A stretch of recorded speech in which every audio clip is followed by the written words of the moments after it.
Yeah, the sun's burning fog off the Tennessee. The Vawl Navy's making waves and it's orange they believe. Vawl Nation's tailgating and they're raring to go. Yeah, when Nealon gets to rocking, it's a hell of a show.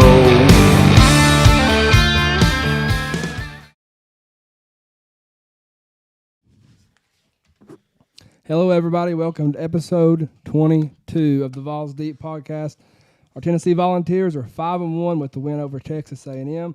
Now we head into the third week of October. Man, got a big one coming up. No, we do. It's the third Saturday in October. This is the game that not only we've had circled all year, but we know they have had circled all year as well. That's right. We keep saying this week in and week out that this is the biggest game of the year. Every week we've said that. This Saturday truly is the biggest game of the year. It really is. Huge game. I think it's going to come down to a field goal like last year for some reason. Can Tennessee win back-to-back? We'll get more into this later. We're coming to you live tonight from the Vawl Cave. We're live on Facebook and YouTube. Share this out for us if you don't care. Give us some likes if you don't care. We thank all you for listening and for your support. For those of you that can't watch the entire show tonight, it will be uploaded on all podcast platforms, Spotify, Apple, Amazon, YouTube, all that good stuff. As always, we have a ton to talk about regarding the Tennessee Volunteers and college football. We'll throw some splashes of other teams and subjects in there, but it's going to be primarily nothing but Tennessee like usual. We're going to grade position groups from Tennessee's last win. We're going to go over General Nealon's game maxims. Did Tennessee cover all Nealon's maxims versus Jimbo Fisher's Aggies? We're going to preview this week's matchup versus Alabama in Tuscaloosa. We'll give you all the information you're going to need regarding that game. We also have our keys to the game versus the Tide. Going to be a great show tonight, so stick with us. And even if you watch the show right here live and in living color, you know what? Go ahead and watch it again right after. Help us get some views. Help us get the content out there. Promote us on Spotify. Promote us on Facebook, Instagram, Twitter. Wherever you find us, help promote us. We're trying to grow. We want to make this thing as successful as possible. That's right. We're missing Corbin tonight. He's a little bit under the weather. He has to. You don't care. No, I think our viewership's up. I know that. I think he's wow. Is he in a NASCAR race or something tonight? He's got NASCAR media passes. He'll never let you forget. People, he's out there. He says he's sick, and we hope it gets better. But it's just so funny. He was on another podcast just 24 hours ago. So I'm not throwing any shade or anything, but yours truly. It sounds like he's not a man of the people. I happened to be at the beach last week, so for charity reasons, I relinquished my dual championship, and I heard that Corbin beat you last week for this belt sitting over here. That's allegedly. It never happened. Never happened. It's clear to me that he just didn't want to lose it back to me tonight. Yeah, that could be it if it happened, allegedly. Well, I'll say this. Spur got more votes than Spanky last week, and Spur wasn't even here. I don't know what to say about that one. It happened allegedly. We have this week's game predictions coming up as well. We're going to give away a gift card and some baseball, football cards, and some decals. Spur, who won last week's college football and NFL pick'em? That would be Johnny Isaac Rice. Johnny Isaac Rice won last week. He was perfect 10-0. Oh, Congratulations to Johnny Rice winning last week's giveaway. We'll message you soon. Also need to get with Dalton Roberts still and Tyler Meredith. Got your envelope sitting right beside me. We're doing another giveaway tonight, so stick around for that. Speaking of predictions, let's do a recap here because we have 3 trending ones that we must get done immediately.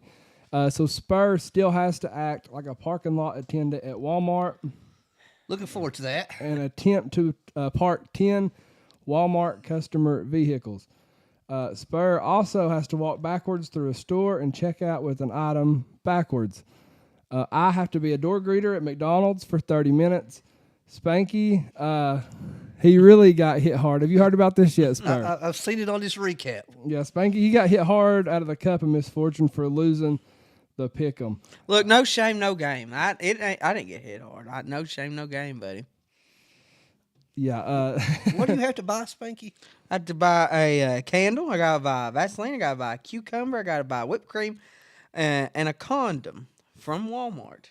And you cannot use self-checkout. We need to make sure that's a rule. It was never wrote down on the card. Well, we're gonna not let you go to self checkout. If I can't check out backwards through self-checkout, you can't buy Vaseline in a. Well, you know how hard it's going to be to find a store without self-checkout?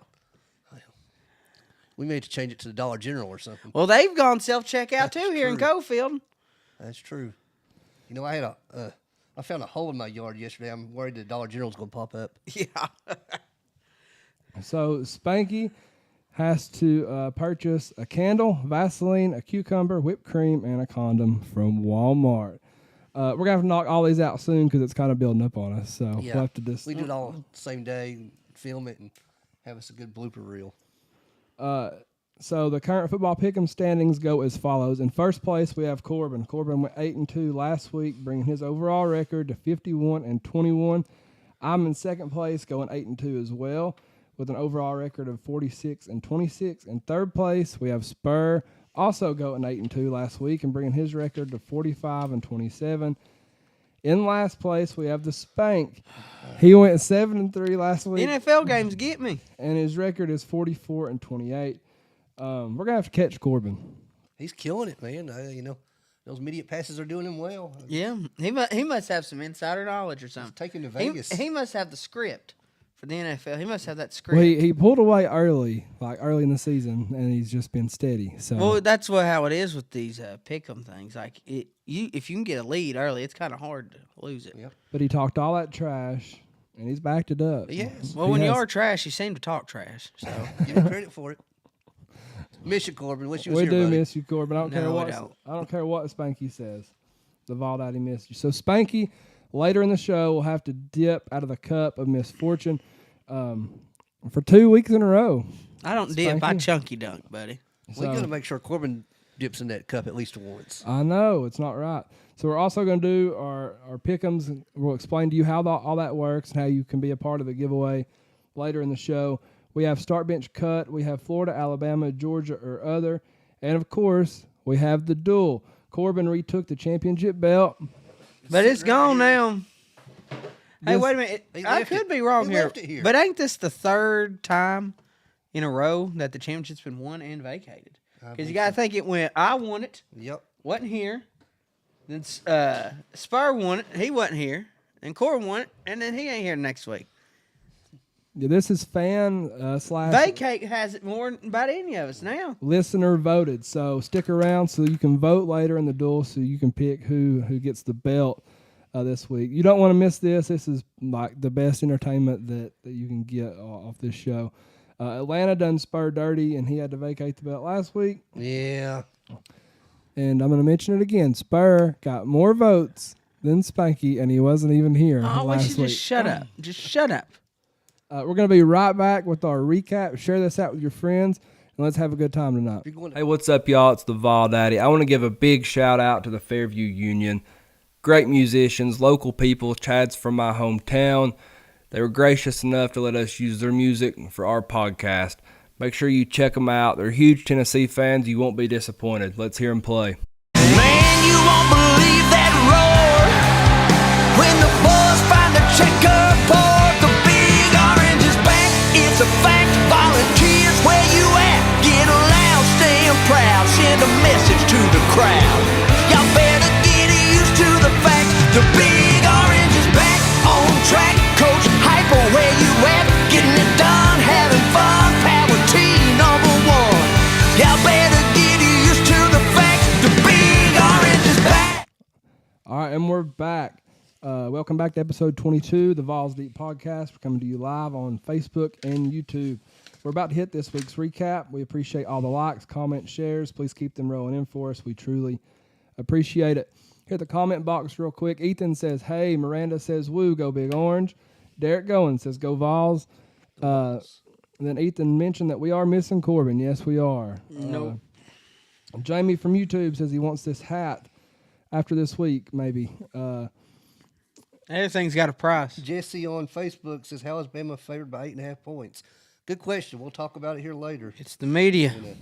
Jake Palmer says he would own both of us at the duel, Spanky. Well, too bad you're sitting behind a cell phone or a computer. So. And Noah's using cuss words I can't say on the air. Who's using cuss words? No, What did it Nephew, say? yeah, I can't oh, no, say- nephew? I No, can't say that on the air. Oh, man. No, I That's don't the RT cuss. word. Yeah. no, I don't cuss. Zach says hello. Corbin says he is the king. Ain't nobody dethroning Corbin. Jake Parker says, Where's what's the king up? at? What's up, man? Corbin's probably sitting on the throne right now. Yeah, he probably is. See if I missed any on the YouTube part. Just Noah's cussing. That's the only thing that I missed, I think. All right, I so can't say those two words. let's start off this recap by making fun of Spanky a little bit more and his alter ego, the Buffalo. Go ahead. How in the world do your Buffaloes blow a 29-point lead to Stanford? That's one thing I don't really know. We coming. You know, I went to bed Hey, at halftime. that's Look the at one me. thing about it. We coming. I went to bed at halftime, okay? And then apparently they did too. Apparently everybody went to bed. Even, That's just it. Nobody's seen it happen because everybody went to sleep. yeah, then I wake up and I just don't understand. I'm appalled.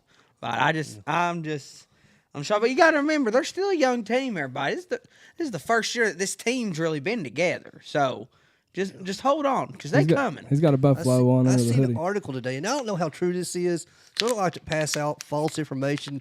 So just take this for what it's worth.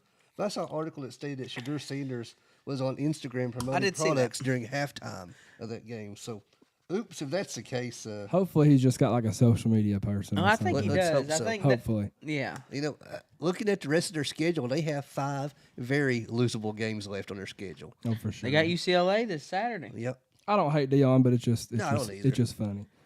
Tennessee beats Texas A&M Great for Saturday Night Live. 20-13. Wasn't pretty, but we got it done.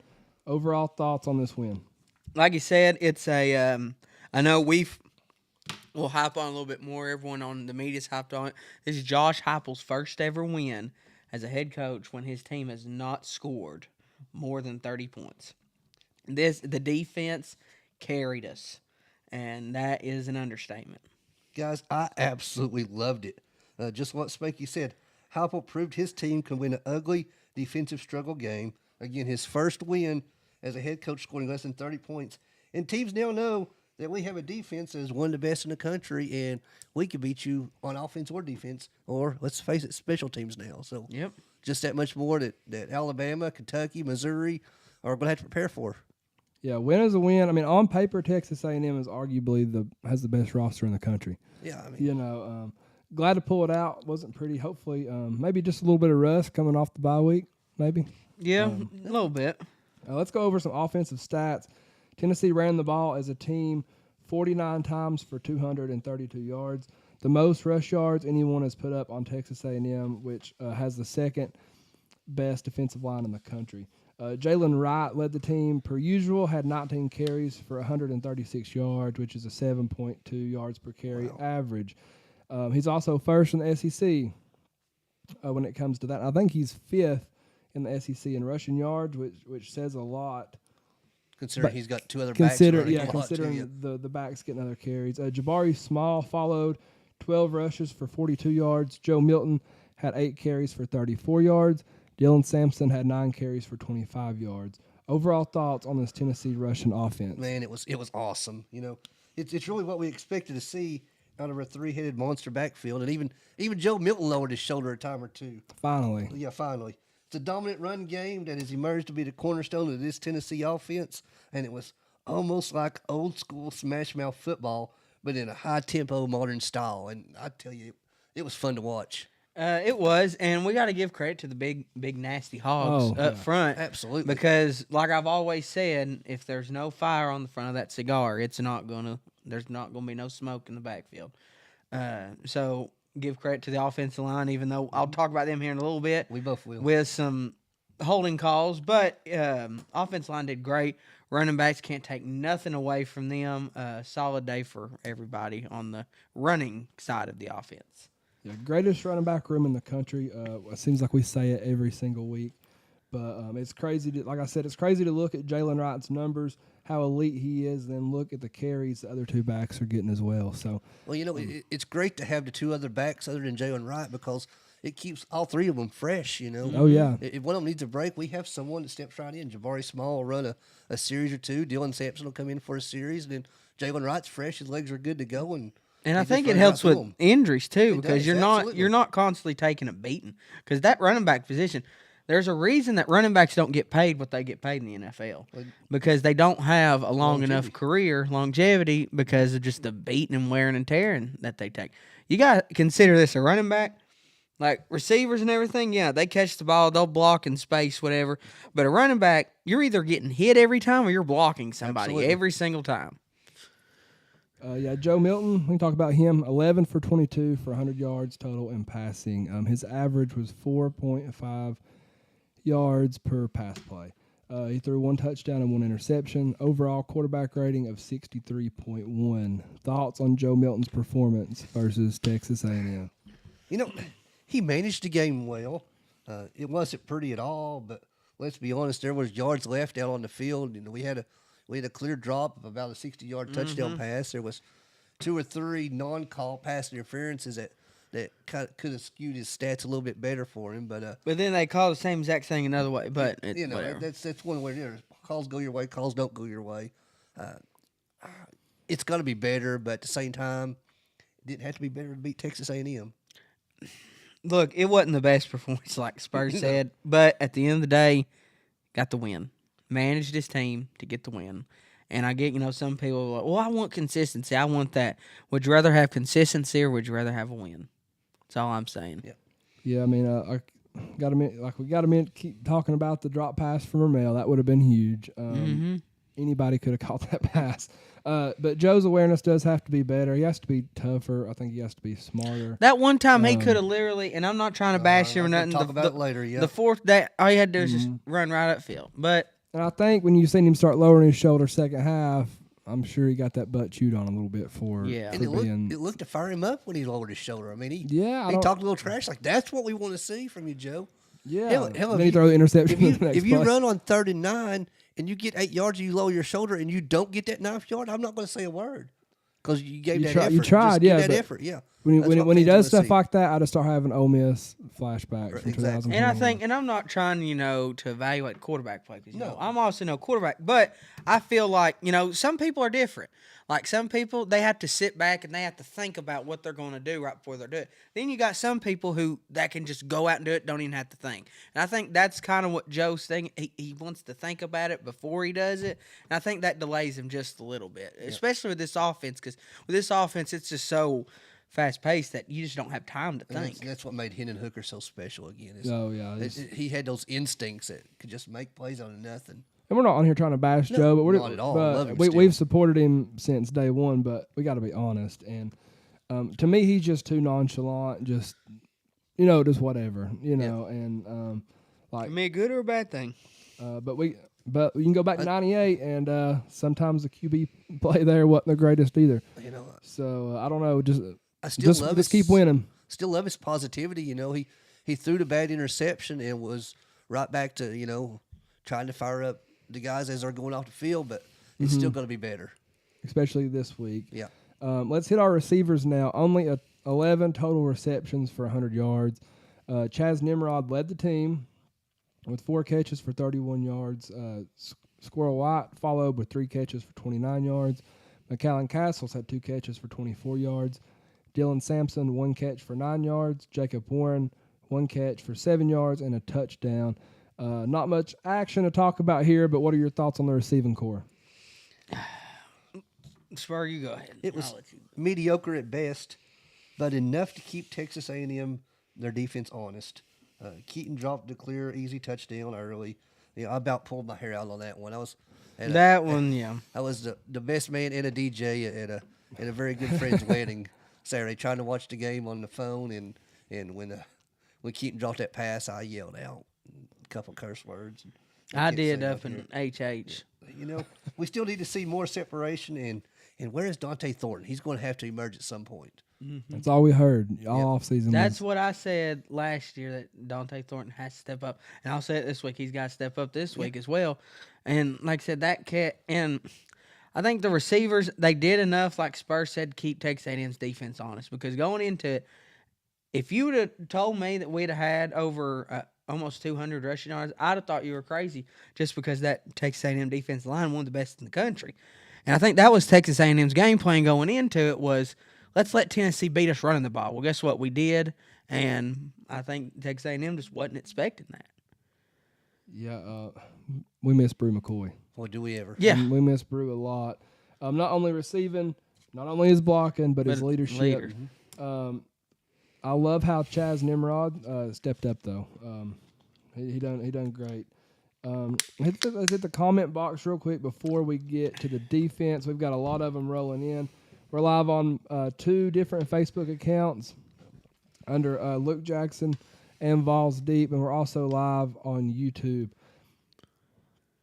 Kevin Field says, "Go Vols" from Lexington, Kentucky. Jake Parker says, "Defense and special teams got the win." Marty Allen Cox says, "Go Vols, beat Bama." And Corbin says 13 straight wins in Neyland. That's a very good point that needs to be talked about as well. Haven't lost a game in there since 2021. The Neyland effect. Jake Parker says smash mouth. Yeah, all around smash mouth. I like the old school, run it down your throat and play good defense ball. It's good to know that we can at least do that. Jamie says that Joe Milton's performance was unacceptable. Miranda says Joe still has a lot of areas to improve in, but he has taken a baby step towards improvement. Hopefully he will take a big step or a manly step in improvement for his Bama game. Jamie on YouTube says, "I wouldn't call Joe's play Saturday game manager. A game manager was Stetson Bennett going 12 of 18 with a touchdown and, most importantly, no interceptions. Joe just played bad. The entire passing offense did." And Matthew Bowen says, "Why is this the first time ever seeing this show?" Well, we don't know, Matthew, but we're glad you're joining us, and hopefully you enjoy this podcast. Yeah, thanks for listening, Matthew. Make sure you give us a follow or subscribe on YouTube. Jerry Gibson says Joe needs to be set down. It sucks that we're this far into the year and this this big of a game coming up before we're while this is being talked about. I think if it needed to happen, it needed to happen around the Florida game. Jamie says, "Do we know if Joe has completed a slant yet at UT? Because I can't place one." I was wondering that earlier. I don't hadn't think he seen any has. slant passes. I don't know. That's good. Still ain't seen complete one on the run. No. That's big there. Matthew is it Bowens? Yeah, Bowens, yeah. Also says, "Hey, is that the wrestling dude?" Yeah, he's the owner and operator of SBCW. That's why he hasn't seen it, because he just had That's why he says, "Go last week. Kentucky." The Spank. The Spank's in retirement right now. Yeah, I am. Spur is too. Who knows if I'll ever come back? Never know. Let's hit the defense. Tennessee on defense, just great. What else can you say? That defensive front is so nasty. I seen a stat where like 24 out of the 34 of Texas A&M pass plays, there was pressure on the quarterback. I'm just so excited to see Tennessee good on defense again. It's been so long. Man, it was awesome. There's no doubts about that.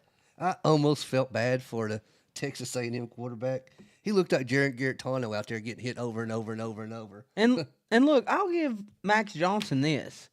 Like, he's got a set of cojones on him. No like doubt about he's tough. Like, for the beating that we gave him, and he just kept on going. Oh, he's tough. Like he is. And people want to give him a bad rap because he's Brad Johnson's son. Well, you know what? I'm not saying I'd rather have him over Joe, but it'd be nice to have him too on there. Yeah, just like I said, he was Garrett Tano was a punching bag for Tennessee, and that was against the A&M offensive line that had dominated every game they played this season until Saturday when we dominated them. There's just some things you can't coach, and just toughness is just one of them. Yeah, there's a few times I didn't think he was gonna get back up, and he's tough, man. He got hit early and he got hit often. Wow. The expectation and standard is to play elite defense here, not just good defense. This is the home of Eric Berry, Al Wilson, Reggie White. That's right. The standard is to be elite, and that was a quote from Josh Heupel this week on the Tennessee defense. Aaron Beasley and Elijah Herring led the team with 5 tackles. James Pierce followed with 3 tackles and a sack, all of which were tackled for loss. Tyler Barron, 2 tackles and a sack. Kamal Haddon with 2 tackles and an interception and a pass deflection. Gabe Judy Lolly also with an interception. A big interception from A Kamal. huge Hadden. Yeah. Jeff Hensley put in the comments, who else is eating crow over Kamal? Like, I know there's a bunch of people out there. There's a lot of people. Yeah, We'll talk about him again later on in this show. It's why people, you can't be hating on some of these college kids, because look, at the end of the day, they have good weeks, they have bad weeks. That's so we right. just need to support them. But Yeah. these defensive backs, linebackers, solid. You know, Tennessee kicked the field goal to go up by 7 there late in the game, and I wasn't even worried about giving the ball back to A&M because our I defense felt had played so confidence good. in I our was confident, defense. Yeah. I'll tell you this, I was in the stadium. That third down that they played, the slow Rocky Top, I went back and watched it on CBS.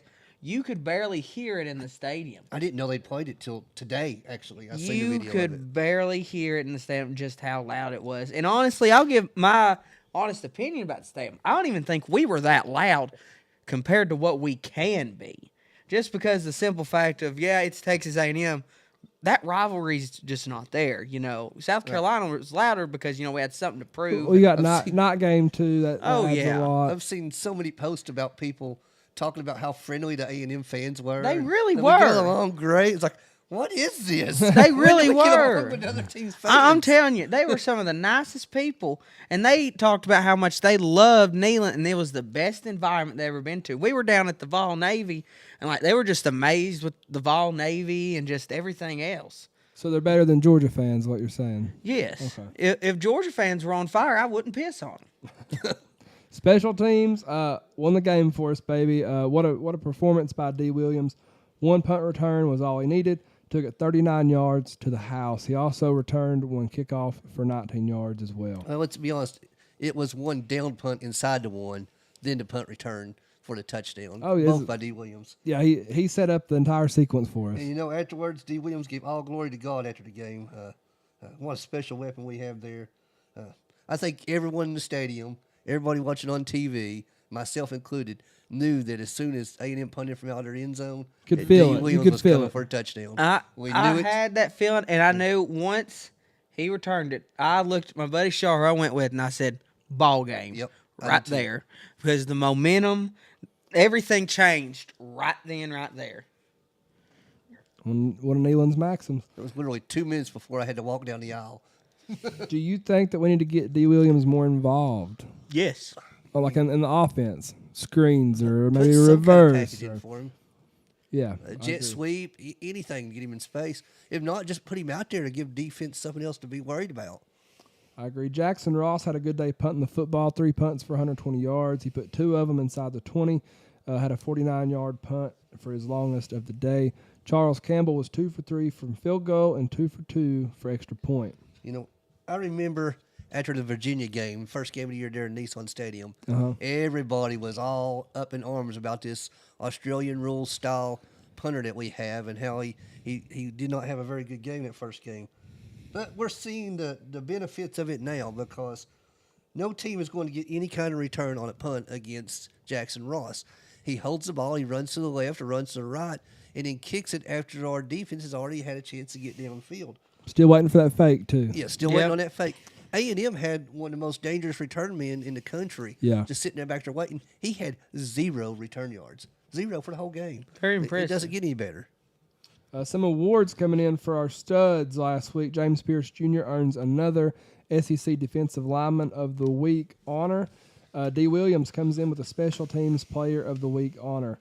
Love the elite play, man, on both sides. Well deserved. Can't say anything different.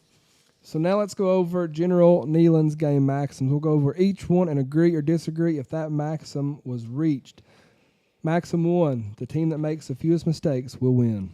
Well, yes and no, kind of. I feel like we did make a lot of mistakes, a lot of drop balls, a lot of holding calls. So I'm going to go 50-50 with that. But A&M made a lot of mistakes, too.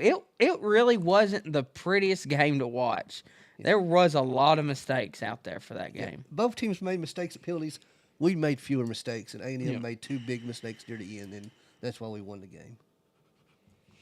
I know people were giving Jimbo a hard time, and I know I was, too, in the stadium, like, right before the half, you got 3 timeouts. Once you try to use it, drive down the field a little bit.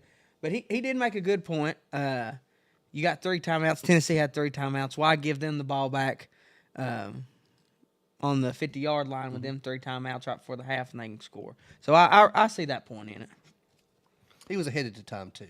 Yeah. Yeah, I'm going to give him a check mark here. Maxim 2, play for it, make the breaks. When one comes your way, score. It's exactly what we did on that punt inside the 1. Then we played solid defense and got the touchdown on the following punt return. Yep, check as well. Maxim 3, if at first the game or breaks go against you, don't let up. Put on more steam. There were some breaks that did go against us. A&M had some big explosive plays, but we just kept being consistent and just kept rolling. A&M scored a touchdown on their opening drive. Yep. That was their only touchdown of the game. So we certainly put on more steam from And there. that whole drive, I was like, it's going to be a long game. I thought, it's going to be a long yeah. game. Protect our kickers, our quarterback, our lead, and our ball game. You know, Joe was hit a few times, but A&M came into the game leading the country in sacks. So we limited the hits on Joe, and our kickers had a pretty solid game. They wasn't touched. Yeah, I'm going to give him a check mark here. Ball, Oski, cover, block, slice, pursue, and gang tackle for this is the winning edge. Yep. 100%. Yeah, 110%. Most impressive part of our defense, we actually tackled, and we done so with aggression. Something we've all been talking about on this show for weeks. Years. Yeah. Let's see. Press kicking game. Here's where the breaks are made.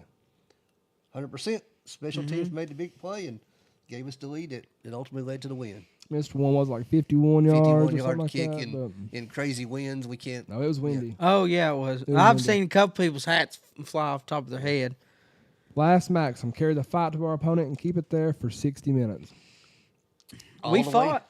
We fought with them. all the way to the very end when Kamala Haddon made the interception to end the game. Let's hit the comment box one more time before we hit the commercial. Jamie says he still don't forgive Haddon for the Florida play. I remember that how bad that play was for the rest of my life. I guess he's definitely talking about the missed tackle. Well, you got to look at it like this.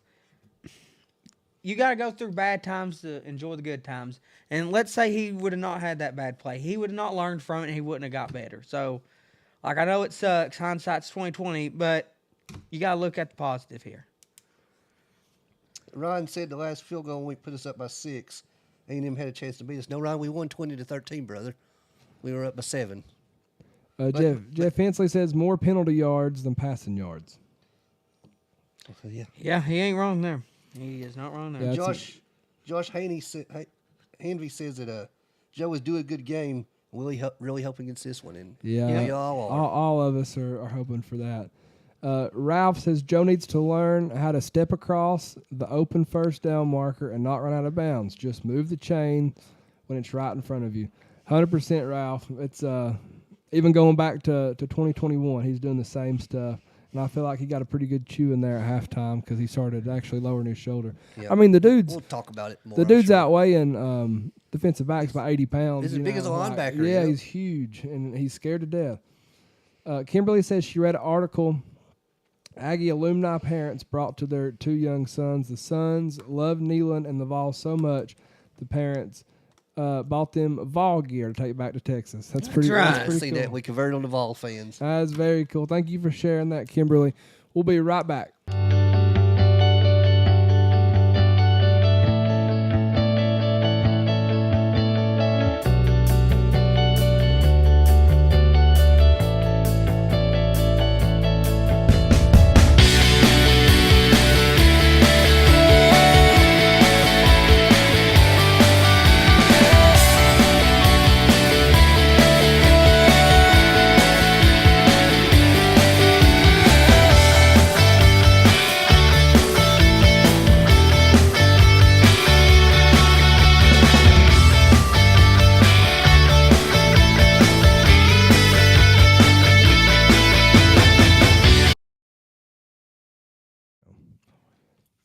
All right, and we're back. Next, we've got our first main talking point of the day, presented by Big Orange Concrete Pumping. Why is everybody stealing it? Everybody is stealing it. Taylor Jones, Catchphrase. Big Orange Concrete Pumping, has been doing this type of work for a very long time. He has one of the longest line pumps in the state, kind of like Spanky. So make right. sure to reach out to Big Orange Concrete Pumping for any of your concrete needs. All right, y'all, let's get Vawls deep. Each position group, let's grade them from their performance during the Texas A&M game. Let's start with quarterbacks. Gave Joe Milton a C. I, along with everyone else, was really frustrated with Joe early, especially on that 3rd down and 9, and A&M had jumped off sides. Joe ran out of bounds a yard short of first down instead of getting it. Then we didn't complete the next pass and had to punt. I was absolutely fuming at that point. The mental error. He made one bad throw in the red zone that cost us an interception. Otherwise, a dropped easy 60-yard pass to Keaton and at least non-pass interference calls. Given all that, he would have had much better stats, and we'd have probably won the game by 24 points. Spurs summed it up there. I got him at a C as well. 100 yards passing, only 11 completions. And I get it. He can only throw it, and once it's out of his hands, it's in the receiver's job. But he just I just feel like he's got to progress a little bit better. Like he said, on the 3rd and 9, it's like, Joe, get the yard, man. You're built like a defensive end. You're built bigger than everyone else out there. Just get the yard. Like someone said in the comments earlier, I think he's due for a good game. I know we've been saying that for a hot minute now, but I just have a feeling that this week's it. And it's not like he's this new player here. He's been playing college football 6 years now. Yeah. But he's gotten better. He's still, I feel like he's a better quarterback than the quarterback that ran out of bounds against Ole Miss. Yeah, I'm going with the D for the quarterbacks. This poor performance. You was pretty aggravated Saturday night about. And I know people want Nico we can't but not beat, this week. I mean, we're not going to beat Alabama if Joe plays like that. No. He has to be better. We support Joe. We make that clear every time. But, I mean, you're a quarterback. You're going to be criticized. Running backs, is this even a question? Yeah, I gave running backs an F-. Just an awful and terrible performance by 3 bums. They should have stepped it up. Yeah. Who are we kidding? A++++. Dominant run game, 236 on the ground, and that come with 9 plays with negative yards as well. It happens. Their defense is very strong. Oh, the defense is great. This is the best running game since the old days of Tennessee, I believe. Oh, yeah.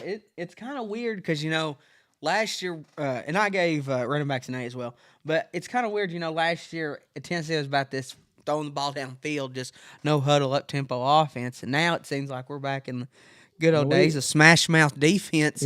We played not our tempo. We played at Texas A&M's tempo. It was weird. Yeah. But we made it our tempo. It's weird. Playing an old-school style of football of smash-mouth running the football, and then your defense. Tempo, right? Yeah. I'm telling you. A+ for me. You can't ask for any more from my running backs. Wide receivers. Go ahead, Spank. I'll let you go first. I got a comment to make. Okay. All right, I'll do it then. Oh, well, I got. C is for catch the damn ball. Yeah. Keaton's drop was bad. We don't have to tell him that. He knows it. Otherwise, we're still not getting the separation we need, and Thornton has not been a factor at all. I was glad to see Nimrod. He played well, and he looks to be stepping up some, but someone's going to have to be the ultimate leader on the receiving. And Nimrod is his last name, everybody. I'm not making fun of him. But, yeah, you got to learn to catch the ball, too. And blocking on the outside, too. I feel like not a lot of people harp on that. There was a couple outside runs that I thought, we could have got a little more yards. But, yeah, we just got to catch the ball. Yeah, I'm going with the C for wide receivers. Like y'all mentioned, the drop passes, but they did have a lot of lack of opportunity. I thought the blocking was pretty good, but just a C, average day for me. Tight ends. Tight ends, I'll give him a B because how he had what would you call that, Spur? A ricochet type of catch? Yeah, I guess it'd be ricocheted, yeah. Like, I'm telling you, it's pretty impressive. I got hot for it. I thought tight ends played well. I gave them a B as well. Jacob Warren had the touchdown. They blocked well for our backs and protected Joe when necessary. Yeah, I'm going to go B+. Again, not a lot of opportunity, but they did block good. Jacob Warren had a touchdown catch. Castle, 2 catches. I would like to see him targeted more. I mean, Castle, I think he's going to be a good NFL tight end. I really do. Offensive line. A-. And only I'm giving the minus to is because holding calls. And I get, people can say what they want about the referees. If you look at the stat, it was about dead even on calls. But the thing that got us is timely holding calls, timely flags. And that's the big one when you get a big, long run and a big, long play and it gets called back for a holding. But other than that, I thought we gave Joe enough time. Yeah. Go ahead, Luke. I'll let you go I'm gonna go A as well. Texas A&M front is very good. Number 2 in the country. I just love how they played, man. And there were some holding calls and stuff, but based off what they was having to play against, I think they did a really good job. Yeah, I gave our offensive line an A. I'm beginning to think that Cooper Mays may be this team's MVP. Yeah. It's been a completely different level of confidence for our O-line and our running backs ever since Cooper took the field. Mincy had an injury in the game, and hopefully he'll be able to return this week. I haven't heard much of an update on that. I haven't have either. you? I haven't. So we'll see. Otherwise, we opened up holes. We protected the quarterback we needed and dominated up front against the best defensive line we've seen all year. Defensive line. Defense line A+. So I'll just go ahead and spoil my whole thing. Everyone on defense is getting an A or more. Yeah. But A+ from the defense line. Got so much pressure. Gave Max Johnson. It was a living nightmare for him. He was running for his life. He was getting knocked down, drug out. He felt like he was in a damn bar fight right after that game. Yeah, it's an A+. I mean, wow. I almost thought I was watching the wrong game at times. I was like, we controlled the line and made A&M look weaker and smaller. Newsflash, Texas A&M is not smaller, and they weren't certainly weaker than us, but we made them look that way. Yeah, A+, no doubt about it. We've got the best front. I think the best front 7 maybe in the country. Yeah. The depth is amazing. It's exciting. It is exciting. Defensive backs. I'm gonna give him an A as well. Haddon, he had that big time interception there at the end, and we really didn't give up the deep ball that much. And yeah, there was some pass interference calls, but that's either here or there. But I'm going with A for defensive backs. With A+, suddenly we're talking about Kamal Haddon being one of the best in the country. He's top 10 in almost 3 every weeks ago, category. fans was wanting to bench him for a freshman. They were booing him and kneeling. Yeah. Judy Lawley was great as well, and They booed him loud. South Carolina. Yeah, they did. They didn't boo him this they week did. though. We created 2 turnovers. We smothered the receivers, didn't allow the big play. We made the tackles when necessary, and we didn't commit too many penalties in the secondary. Yeah, I'm going A as well. 2 interceptions, good tackling for the most part. Just solid performance. Linebackers. Linebackers, A as well. A+. Just give it to them. Can't ask for much more. Yeah. All right, special teams. A++. plus, D plus. Williams. That's all I'm gonna say. D Williams, baby. Yeah, I got A as well. Great game. Campbell missed the one from 50+. We mentioned that earlier, but you can't really knock him for that with the win the way it was. So just great overall. And we can't talk enough about Jackson Ross as well. And that punt inside the 1, it wasn't just the time that he give our defense to get down the field, but the bounce he got on it. Oh, yeah, it was that's perfect. not done without You don't some see it a training. whole Yeah. lot. Yeah, that was a perfect bounce. So if he can start doing that along with his Australian style punting, I look for good things from him in the future. And I really thought there when they were punting it on the 1, I figured we'd give a little more pressure. Go back there, try to block it, but they got enough return, so It was set up to return. yeah. Yeah, we all knew it. Well, I was being more aggressive. I'm like, go get the dang thing. Let's get a block and a touchdown here. So let's give out some game balls. Who would you give the game ball to on offense? You have to give it to Jalen Wright. Yeah, 19 Jalen carries, 136 yards against the best run defense in the country. You got Jalen Wright too? Yeah. I'm going to just go offensive line as a whole. Fair enough. I've got both written down, so I had to have my second option there. What about on defense? Defense, if he played more defense, you could say him, D. Williams, but he's a special teams guy. But I'm going with James Pierce Jr. Kind of went your route, Luke. I just gave it to the entire defense. Entire defense. As a collective, they were great. Well, I've got both them written down. Then I've also got a third, and that's going to be Kamal Haddon for me getting the game ball on defense. Let's hit the comment section real quick, and then we'll hit a quick commercial. Got a lot. Give us just a second here. Let's see. Josh Hanvey says the poor decision-making in his 6th year is what's so baffling about Joe. He honestly has more potential than anyone in college football in terms of pure athleticism. Yeah, I mean, he's going to be like a Richardson type, in my opinion. He's going to get drafted and all that good stuff. Jamie on YouTube says QB quarterbacks get a D. They would get an F if the rest of the pass offense wasn't just as bad. Josh also says the best running back room in the country is the Tennessee Volunteer running backs. Yeah, he also says that Ollie Lane was one more penalty away from him smashing his TV. So I feel you there, man. Jacob says wide receivers a D-. We talk about Joe all the time. The receivers are even more inconsistent. Kyle says that Cooper Mays changes the entire offense. Absolutely agree. He does. 100%. Digging Sports, what's up on YouTube? Thanks, man. Jamie says he's going to give the running backs a C, as in see these nuts as you get ran over, as you get ran over by the three-headed monster. Ducky on YouTube says Castles is so much better than Warren. Hasn't ever been very good. I'm gonna disagree on the Warren never being. I think Warren's very consistent and a great blocker. Castles may be the better down the field. Oh, for receiver. sure. Better receiving, tight end, that type of stuff. But Jacob Warren's catching those short passes and doing well with it. Yeah, Jacob Warren's been steady. He does say Castles is a top 5 tight end in the draft. I do agree with you there. Jerry Gibson on YouTube says, for our quarterback play, I'd rather go slow and run the ball so this defense is on the field all game and break down. And Jeff Hensley says that James Pierce Jr. is our best recruit since Eric Berry. We may soon find that out. James, he's amazing, man. He's a beast. He's amazing. Josh Jackson says the stats between us and Alabama are dead even on both sides of the ball. Mm-hmm. He has no idea why Alabama's 8.5-point favorite. Because it's the narrative. It's the story they want to tell. They know it's ESPN, I'd Vegas, say 3 they know. of them points is probably home field advantage, maybe. I agree. The 8.5. We'll talk about it during keys of the game here. It's a narrative thing. It's what Vegas wants. They know it's going to be a tight ball game, and so they know that they can get more money out of people picking the spread, and that's all it is. And if I was Tennessee, I wouldn't worry about the spread. And I know they probably don't, but still, for us fans, it gives us something to talk about, I guess. Yeah, for sure. I'm going to check this other YouTube real quick.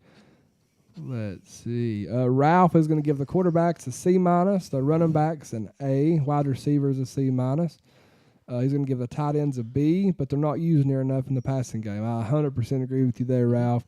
He says the O-line a B+ since Cooper's back. Kimberly says she agrees Cooper is the MVP on offense.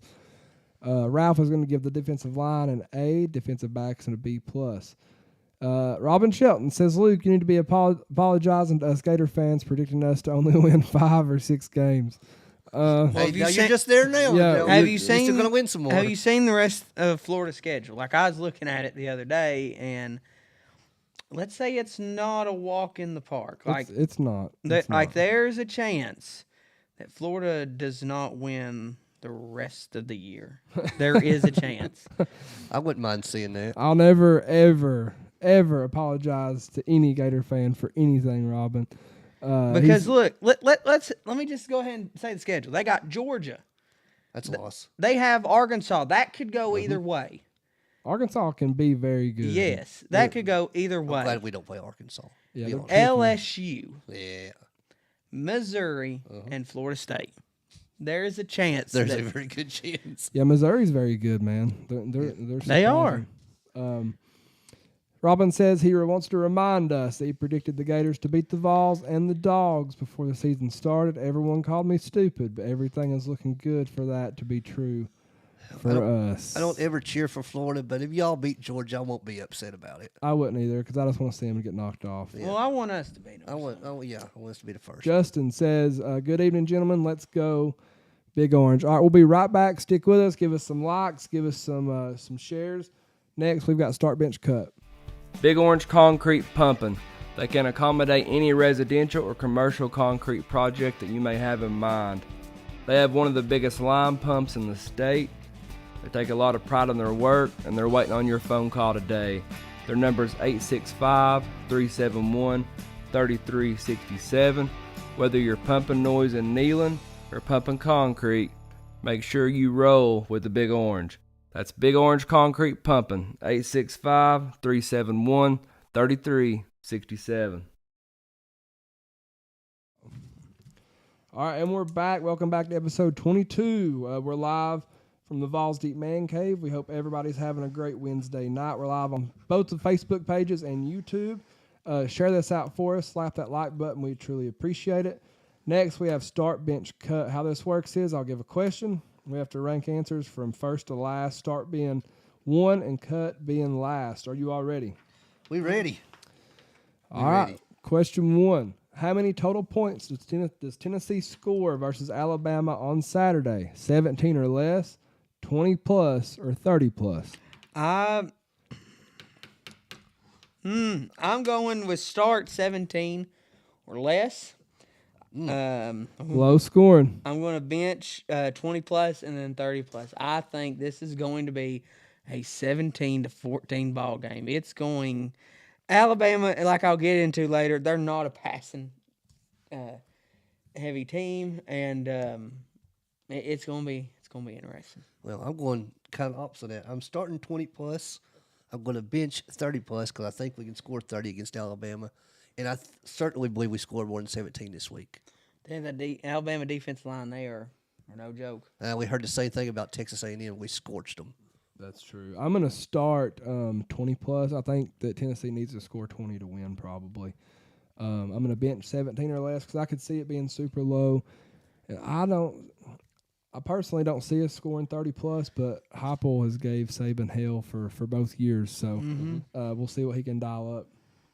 Today is National Cupcake Day. Right? Yes, I love cupcakes. Oh, that's surprising. Yes. We should have brought cupcakes here. I Luke. know. That's what I'm talking about. What kind of host are you? Rank these y'all are supposed to host the host. Oh, that's right. Rank these cupcake flavors: chocolate, vanilla, red velvet. Well, you see, as everyone knows Here we go. I am the food connoisseur here. But to me, Gave you that impression. there's only one kind of cupcake in this world that I'll eat. I don't like anything else other than chocolate. Chocolate with chocolate frosting. You cannot go wrong with just a bunch of chocolate on your cupcake. It's a start, and then everything else is a cut. That's what I'm giving it. With vanilla being the cut. Because vanilla is just plain and boring. There's nothing vanilla about me. Nothing vanilla about me. You start the red velvet with cream cheese icing. Oh, my That's where it's at. 100%. But you know what? I will say your chocolate's pretty good. Chocolate is I'll the at least- best. I'll at least give it a bench, and you cut vanilla. I don't need any of that. I'm starting red velvet as well. You can't beat red Cream velvet. cheese icing. Yeah, chocolate you can. No. No. I'm gonna bench vanilla. I'm gonna cut chocolate. There's a special place in hell for you. I want you to know that. What is your biggest worry this Saturday versus Alabama? Our secondary, our offensive line, or our quarterback play? I think this is going to be unanimous. Quarterback on start Yep. has me worried the most. Offensive line. The next one, just because of, I know we've heard it before, but just the Alabama defensive line. And Saban, he is a defensive guru. I know we can say how we want about Saban, but he is. He'll dial some things up. And then the secondary. Alabama's struggling here a little bit with the passing downfield game. So I'm going to start quarterback, and we've talked about it till we're blue in the face. We'll probably continue to talk about it. Joe's got to be better. I'm going to bench our secondary. Still some concerns there, but it's certainly improved a whole lot. And I'm pretty confident in our offensive line right now, so they get my cut. I'm obviously going to start quarterback play after last week. I'm going to bench our offensive line just because the road game, and we've struggled on the road. We struggled on the road. Yes, we have. Last year against Georgia, we struggled on the road. Last year at South Carolina, and we really struggled on the road versus Florida. So, we can't have no pre-snap penalties and all that stuff going on. And I'm going to cut our secondary just because I'm excited to. I think they're going to be fine. The biggest thing is our secondary is Milroe, kind of dinking and dunking on us a little bit. Yeah. But other than Tennessee versus Alabama, which game are you most interested in this weekend? Utah versus USC, Penn State versus Ohio State, or Florida State and Duke? I'm going to start, and I know people can say what they want, but I think Duke and Florida State, that could be a ball game right there. That could be a 2 overtime ball game. Pulling for Duke. Of course. I'm pulling for Duke. Now, when we get in our predictions, it might be a different story. But then bench Utah and USC. I think USC loses back-to-back weeks. And then Penn State, Ohio State, don't care much for them. I'm going to start Penn State, Ohio State. I think I believe Penn State might be the best team in the country, and sorry to say it, Chinstrapped. I work with you, I love you, buddy, but I hope Ohio State loses by 20 points this weekend. So I got Penn State, Ohio State as my start. I'm going to bench Florida State and Duke, just like you said. I think it's going to be a fun game to watch, and go Duke. And I'm going to cut Utah and USC because I don't give a dang about USC. I don't even want to watch them. Yeah, I hate USC. I'm going to start Penn State, Ohio State as well. God, I'm pulling hard for Penn State. Me too. I'm going to actually bench Utah and USC just because I want to see how USC kind of rebounds after that. I don't care about them, but the media loves them. So if they can get them in the playoffs, they're going to get them in the playoffs. So I'm anxious to see how they rebound. Lincoln Riley sold his soul to the devil just for media coverage. Caleb Williams is demanding part ownership in an NFL team if he's drafted. Yeah, it's garbage. He's gonna be a bust. I'm gonna cut Florida State Duke. I'm pulling for Duke, but I think Florida State. Well, we'll get to that later. But who is the best coach in the NFL right now? Andy Reid, Mike McDaniel, or Kyle Shanahan? This one's a little tough. I know who my favorite out of the three who my start is. Start for me is Andy Reid. Absolutely, you start Andy Reid. The longevity the man's had. The stability. I'm having a hard time. Stability. Yeah, that word. You got to remember where it came from. But what are you trying to say about where you come from? I'm not talking about it. Oh. But he's been the longevity he's had in his career with the consistency. He's been to how many Super Bowls he's been to, consistent year after year, and then loses his OC Eric Bieniemy, and then people said he'd have a down year, and they're still competing out there. And he's won with multiple teams. So. Oh yeah. Then next would be Mike McDaniel out of the Dolphins. Man, he's a funny guy to watch, and I really do like him. I hope he comes back home to Denver one day. He used to be the ball boy, and I think he would very much fit well with the Colorado atmosphere if you know what I'm throwing down. But I love Sean Payton too much, so we ain't going to do that. Then Kyle Shanahan, cut him. Don't want to. Great coach. His dad was a great coach for the Broncos as well, but just for the purpose of this, cut him. I start Andy Reid. I'm going to bench Kyle Shanahan, and I'm only benching him because Mike McDaniel hasn't done enough just yet to prove to me. He's still young. He's still young. That's the exact right order, Spur. I'm starting Andy Reid. I'm going to bench Shanahan, and I'm going to cut McDaniel. Let's hit the comment box real quick. Could you imagine McDaniel in Colorado, though? That's all I'm going to say. Robin says, remember the big tight end for Georgia is out the next couple of weeks. Yep, Bowers is hopefully going to be out against Tennessee, too. Let's hope he's out. I hope he gets... I do not feel sorry for Georgia losing him, but I do feel sorry for Bowers just because he is an incredible talent. And I hope he gets cleared to play on November the 19th. Kimberly says she agrees with Spur on his Penn State versus Ohio State. Kimberly agrees with me a lot. She does. She's a smart lady. Ain't that right? Josh Hanvey says that he lived in Tuscaloosa from 2018 we until apologize. just 3 months ago. He grew up in North Alabama. His mom's a big Bammer. I'm sorry. He says this one's special to him. His favorite team's Tennessee, and whoever is playing against Alabama.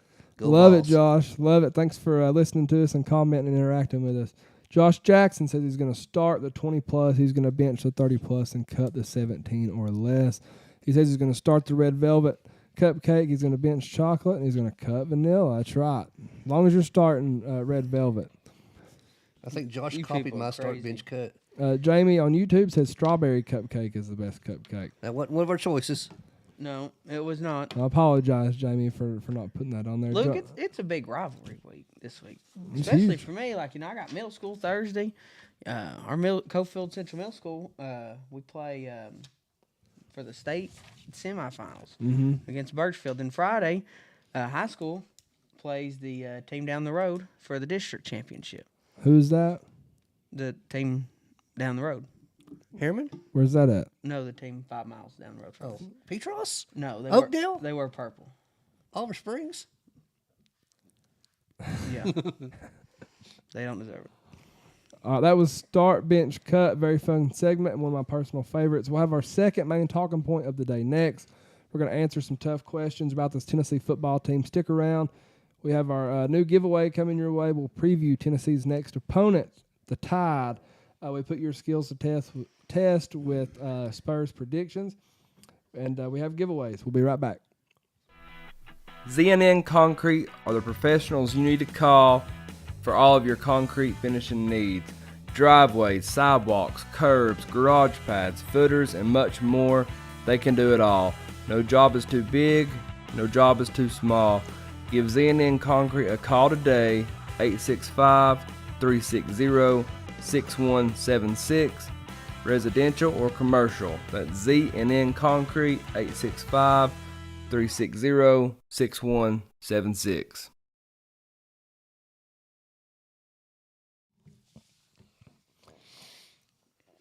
All right, and we're back. We have our second main talking point of the day presented by Trident Hydro Clean. Thank you, Jacob Haney, for Trident Hydro Clean. We're live on Facebook and YouTube. Share this out for us so you get your friends in here. We got a big giveaway coming up with our college football and NFL pick'ems.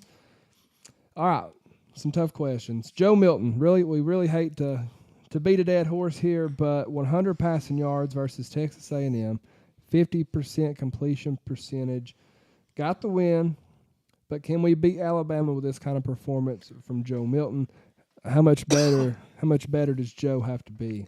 He's got to be a whole lot better to go up against this Alabama team in Tuscaloosa. Listen. It's like this.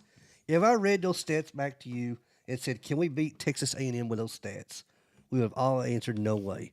But guess what? We did, and we proved that we can win any type of game now.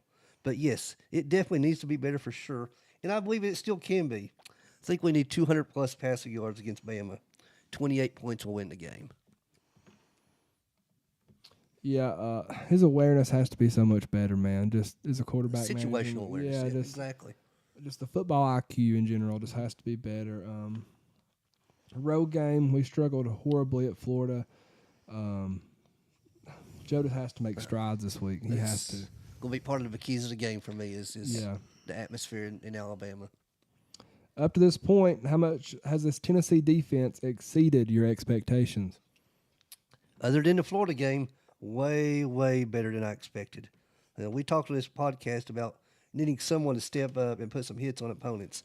That happened from several defenders, and our secondary has been awesome the past 2 weeks. Yeah, I knew they'd be better. I said that all offseason that they would be better, but I had no idea we'd be this good. I mean, they've exceeded my expectations 100%. It looked like a defensive old. It really did. I mean, you heard Heupel kind of talk, that we're going to have an elite defense. And, I mean, I wouldn't go as far as say we're elite right now, but we're really close. They're taking notes from us, I guarantee you. Oh, yeah, 100%. Saban's had that book with Tennessee logo on his desk all year long.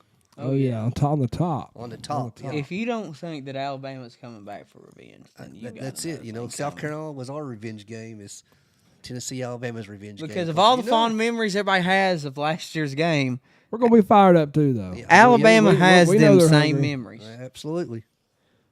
Alabama quarterback Jalen Milroe has said that he's not worried about the Tennessee front seven and that this game is going to be fun. Thoughts on Milroe's comments? Hope he packed a lunch because he's going to be on the ground over and over and over and over again. And bring you some chips, too. It's going to be a long day for him. Yeah, Bama's offensive line is not that great. This could be the worst offensive line they've had since Saban's been there. Time will tell. He's super fast. We're definitely going to have to contain him. But we'll take that bulletin board material all day long. Listen, I'm not an opponent of injuring anyone, but, if we had to hit him and hit him hard early on, hit him, let him know he's in the game. Do him like we did Bo Jackson. Make him take himself out of the game. Nah. We want Alabama's best. We want to beat their best. We want seriously. I want Alabama players to be motivated. Mm-hmm. I want them to be fired up. I want their best game ever. I want their fans believing everything. I want their fans loud and rowdy. I want them to believe. And then us crush their souls. Then when we take it from them, it feels so much better to make all them people disappointed. Because there's no better feeling in the world than putting your foot on someone's throat and making them like it. There's not a better feeling in the world. Taking a lot of notes from Coach Napier tonight, I feel like. That's right. Get me fired up. The ESPN matchup indicator is giving Tennessee less than a 25% chance to win this football game. How far off is this number? I love being an underdog. I can understand why ESPN has it that way, but I'm curious to know what the number would be if the game was played in Neyland Stadium. Me too. I think it'd be flipped the other way. I think it should be like around like a third, like 33% or something, 33 maybe to 35, yeah. something like that. I The think Bama's a clear favorite. less than 25. I think that's a little bit ridiculous, but none of this matters. Nope. Just something to talk about. We've seen this Tennessee versus Alabama series come in streaks so many times. The all-time record here is 58-39 with 7 ties. Recent history really killed that record there. Yep. Alabama obviously had a huge streak from 2007 to 2021. Tennessee had a nice streak from 95 to 01. Alabama had one from 86 to 94. Tennessee had a good one from 82 to 85. You get my drift. How confident are you that Tennessee starts a streak versus Alabama Saturday? I feel pretty confident about it. I'm nervous, no doubt, but believe that we can win this game. When was the last time that Tennessee beat Alabama back-to-back years? That was the last time we beat them. Okay. Yeah, I guess it would have been, what, 2005 5 and 6 or something yeah. like that? Yeah, it'd be something like that. I'm dead center right here, man. If Joe plays better, if he was playing better, I would be, like, way more confident than I am now. I picked this as a loss preseason. I mean, I'm feeling pretty decent about it now, based off how Alabama's playing too. It leads right into your next question, Luke. So how confident are we? You know, just overall going into Bama. I feel pretty confident. Scale of 1 to 10. 6.5. 8. 8. 6.5. I'm more confident now than I was 3 weeks ago. After the Florida game, I was worried we'd have 3 losses by now. Instead, we're sitting in a good position. Everything we want to accomplish this season is still possible. So let's lace them up and see what happens. Yeah, I agree. I'm probably like 7.5, somewhere around in Okay. there. So, I mean, we're all right there. You know, very beatable. We control our destiny right now. Going to fight a lot of adversity in Tuscaloosa. That's right. They're going to get. Alabama's going to get a lot of calls You know, down there. one thing about Alabama, how loud is that stadium going to be? And we're going to They talk say about it later. they say it's really not. I mean, it's loud, but it's, Are there? I think their fans are kind of. Here's them some bulletin board material. They're going to listen to it, but we're not Eric Ainge. we're not Eric Ainge, no. But They're spoiled. they're a little spoiled down there, so I want them to bring it. I want the atmosphere to be. We want all of them toothless, inbred hicks from the state of Alabama. We know you have them. Bring all your Bring your cousin, girlfriends. sister, cousin, brother, daughter, whatever. Bring it all. Come out of the Dollar Generals. Come on down. Grab your 2-ply, grab your rolls, and what? grab your Tide, baby, because you need some Tide because some of y'all smell. We want y'all to come out to Brian Denny Stadium. Man, we should try to get Willie off TikTok on here from Alabama. You seen him? No, I've not. I I'm gonna show you some videos. don't want to see no Willie. Roll Tide Willie. Don't want to Oh, see no you said the Willie. 2 words. Oh, golly. I'm gonna have to get him on Can't here. say it. Let's talk about the AP poll real quick. Whatever needs to be said, whatever you want to say about it, we'll do 5 at a time. 1, we've got Georgia. 2, Michigan. 3, Ohio State. 4, Florida State. And 5, Washington. Move up 2 spots. Sorry. No question there. That one's kind of. Yeah. Can't argue. I think too much. Georgia's starting to get exposed a little bit. Vanderbilt, We've go Commodores. We've kinda- said it every week, though, Spanky, and they just keep winning. They keep winning, but we'll see how they do without Brock Bowers. Yeah, Georgia's hurting right now. Mm-hmm. I love Washington in the top 5. I think. yeah. I think they're going to playoffs. They're the Cinderella I've said it. team. I've said it all year long. I love Washington. Number 6, Oklahoma. They drop 1 spot. Penn State drops 1 spot. Number 7. Texas moves up a spot to number 8. Oregon drops a spot to 9, and North Carolina moves up 2 spots to number 10. Fighting Mac Browns, baby. Oregon lost and dropped 1 spot. You know, says something about Washington, I guess. I think Penn State and Ohio State may swap spots this week. I like North Carolina. I think they're legit. I know Corbin's not going to like that, but you can't take nothing away from them at this point.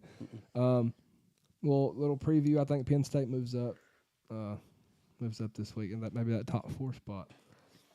11, Alabama. 12, Oregon State. They move up 3 spots. 13, Ole Miss. 14, Utah. They move up 2 spots. 15, Notre Dame. They move up 6 spots. They sure do love Notre Dame still, don't they? They always have, and they always will. Yeah. whatever. No matter what. Yeah, no matter what. I'm telling you, the movie Rudy ruined college football forever.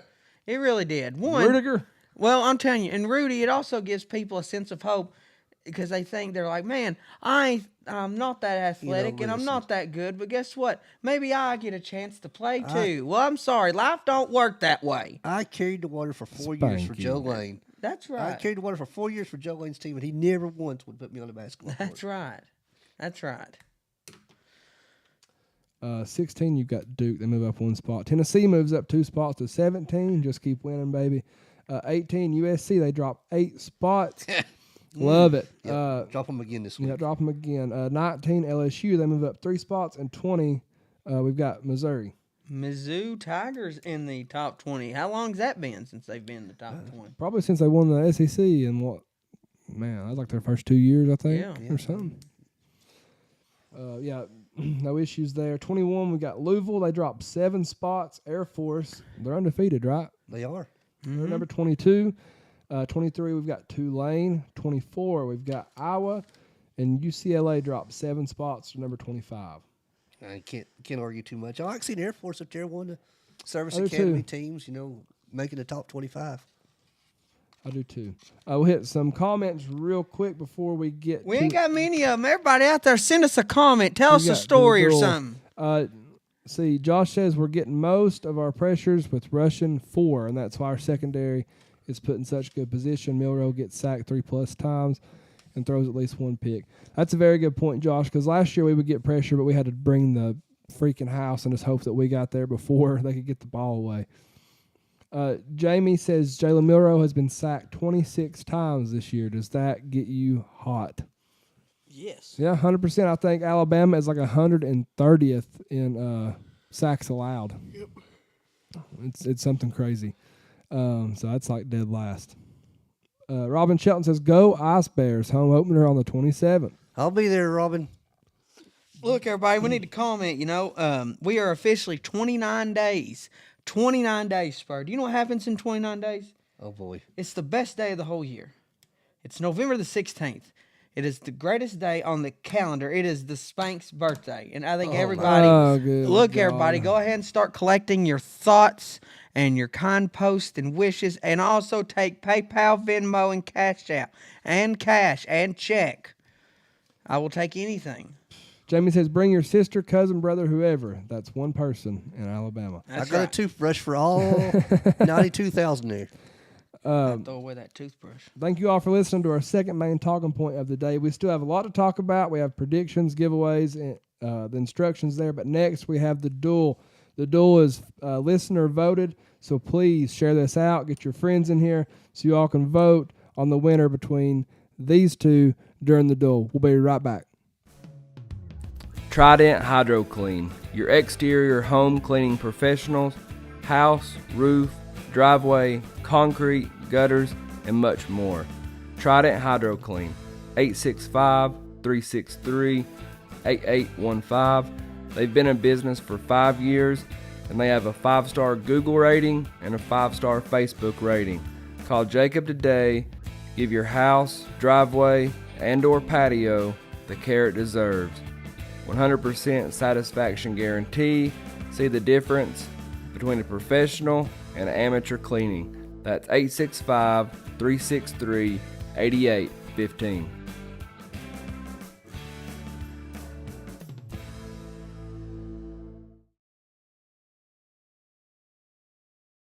See, I was watching the game with. It's fun. All right, and we're back. Next, we've got the duel presented by Premier Excavation. The Spank and the Spur will battle it out over 5 tough questions, and the winner not only gets bragging rights, but they get some hardware to drag around with them for the week. Give me my baby back. All right, it was your belt, Corbin, but no show means vacate. So, question number 1. Was the Music City Miracle a forward or backward pass? All right. I'll let you go first. Was Mr. the Titan. Music City Miracle a forward or backward pass? I've waited a long time to try this. Do the Titans have a miracle left in them in what has already been a magical season? If they do, they need it now. Christie kicks it high and short. Going to be fielded by Lorenzo Neal to 25. He pitches it back to Wycheck, who throws it across the field to Dyson. 30, 40, 50, 40, 30, 20, 10, 5, end zone, touchdown Titans. There are no flags on the field. It's a miracle. Tennessee has pulled a miracle. A miracle for the Titans. And absolutely not. It was not a backwards Keith pass. Jackson, everybody. Sports science has proven that pass went backwards by 1 foot. It was along the plane to about the 25-yard line. The ball started in front of the 25-yard line, and when Dyson catched it, it was behind the 25-yard line. It's been proven by science. It was a backwards lateral, legal play, touchdown Titans, Music City miracle. I love it, Spur. You gonna top that or what, Spanky? You know what? I think it was a forward pass. Because if you look at the direction, and I know. It's been proven by science. Look, I know it's where the ball was, and he leaned over like that. But if you watch his motion, if you watch that guy's motion, his arm goes to the right by a centimeter of an inch. So that means if that arm is going bam up like that, that means it's a forward pass because he's throwing the ball forward. Backwards is bam, you're turning your hips. Forward is either straight down the line or up. He was facing backwards halfway. It was a backwards pass. Like this, everybody. Look, it's the Are you forward gonna motion. Forward motion. Golly. You're probably one of these climate change people, too. No, You I am argue not. And I'm not science? one of them flat earthers either. Oh shoot! Golly. It's a backwards pass. The greatest special teams play in NFL history. David Stewart says forward. That was who I was hoping was listening. That's that right, way. David Dave. Stewart, there Dave ain't nowhere else knows. forward. Dave knows. Forward. Watch the mechanics. Right. David, no, he's a former quarterback. The mechanics. Forward. Forward. Forward pass. Backwards. Backwards pass. Hey, Backwards. Stu was in attendance for that game. He's a diehard Bills fan. So Oh, well, that may be. I was hoping he was listening. Question 2: do we see Nico on Saturday if Joe plays like he did last week? Nope. Don't think Nope. so. We're not seeing Nico Saturday. No. I almost believe we'd see Gaston Moore before we would Nico this Saturday. Hey, why not Schuler? Why not Navy Schuler? Why not? But no, I just don't think Nico is ready. Throwing him, and I get it. You know, people's like, Nico. Well, guess what? Nico does not need to come out in Tuscaloosa. If you're going to throw Nico out there, make it against a Yukon or somebody, but Knock on wood. If Joe gets hurt, perhaps. Yeah, we that's we the wanna only see that. case. But performance based, I don't think we see Nico on Saturday. I don't But either. I also don't believe the game's going to get out of hand. So if Joe makes a mistake or two, we're still going to be in the game because our defense is going to keep us in the game. yeah. All right. Yeah, Stu said he was there. Forward pass. Eric Oak said it was a legal play. Question 3: who's the most iconic athlete in all of Tennessee athletics? You're going athlete only. Athlete. So To me, I'll let you take the first one. That way I can. you know, you could always. There's two. To me, there's two. And the one that everybody's going to go with, and you can pick them, Spur, if you want to. Peyton Manning is the most recognizable one. You think of the University of Tennessee, you think of Peyton Manning. But, We got the same one. but I'm going to pick somebody else who no one really talks a whole lot about, that a lot of people know out there from his motivational speaking and talks. I'm going with Icky Johnson. Okay. Icky Johnson out there, he's done more for himself, the university, and all of football around getting hurt than he ever would have playing in the NFL. Things he has done has been so impressive off the field, motivating tons of millions of people from his story. He could have easily said, woe is me, and I'm just going to hang it up and never be seen again, but he's using a negative into a positive. So for me, I'm going with Icky Johnson. I love Icky Johnson. You can't go wrong. He's a great guy, great athlete. You know, He's a great true- sponsor for the a university. true VFL. And Peyton is the easy answer on this, so I'm not going to go there either. So I'm going to go with the late, great Reggie White. Reggie The White Reverend. That's a is good a one. true icon of Tennessee athletics. He's a true icon of the Green Bay Packers as well. So you can't go wrong with Reggie White. And really, you can't go wrong with Inky either. I No, love you the can't. Answer. I love both answers, man. You see, everybody, we're having a very good discussion here. Positive Backwards discussion. pass. Discussion. Are you throwing shade at Corbin right now? I'm not throwing shade at Corbin. You know, we're actually having a productive conversation. We're not having to scream and ramble on here. That was definitely shade at Corbin. It is not shade at Corbin. All right, number 4. Does James Pierce Jr. have a shot to break Derek Barnett's sack record? Ooh. This year or in the future? All time. No, all time. No, not this year. Not this year. All time. He absolutely has a chance.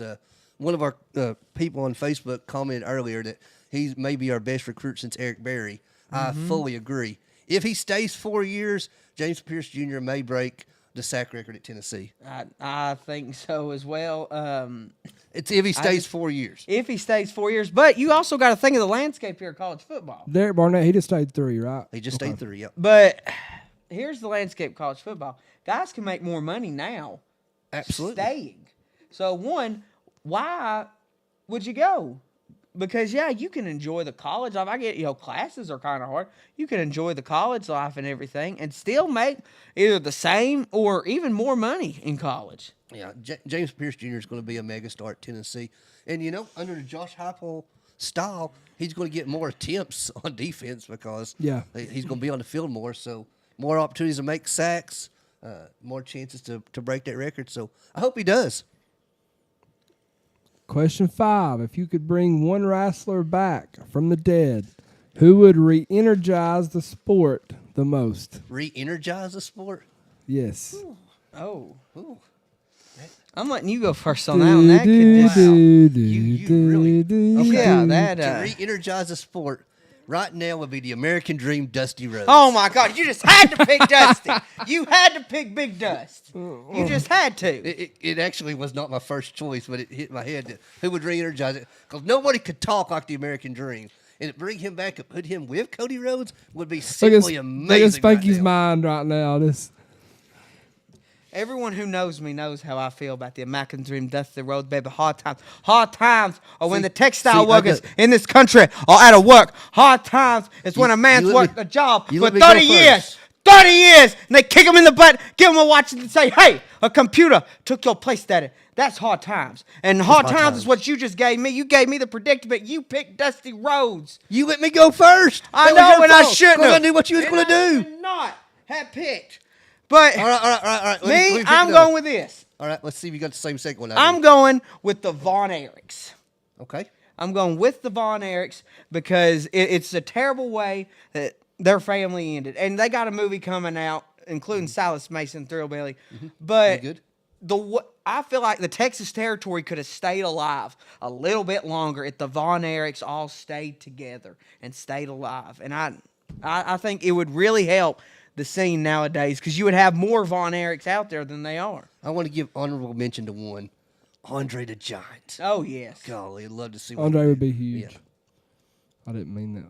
That went good, didn't it? Andre would be huge. Well, that's enough wrestling on this football podcast. No, we can always go more No, if we we want to. cannot. I just threw that in there because I was hoping Corbin would be here too, but he let us down on that one. You need to at least give us time to prepare for them. Like, some of No, these are... you get No, I two, like it. That's you fun. get 2 that you know, and you get 3 that you don't know. In my head, and I took the one I knew you'd take, so I had to. Spanky's got a headache over there. I do. My head's starting to hurt over this. Let us know in the comments who won the duel. That's a pretty close one. That was a good one. Backwards pass, though. It's been proven by science. It's forward, everybody. The motion. Proven by science. Go ahead and vote. One time I say science is right. We'll be back. We're going to tally up the votes, and we're going to do Keys to the Game next, presented by D&M Fencing. Then we're going to get into Florida, Alabama, Georgia, or other. Stick with us. Share this out for us. Do you have dreams about what your property could be? Whether it's driveways, ponds, septic, new home construction, or even forestry mulching, let us earn your business and make your property dreams come true. Call Premier Excavation at 865-766-9408. You can also find us on Facebook or Instagram. Thank you for supporting small businesses that support you. Again, that's Premier Excavation at 865-766-9408.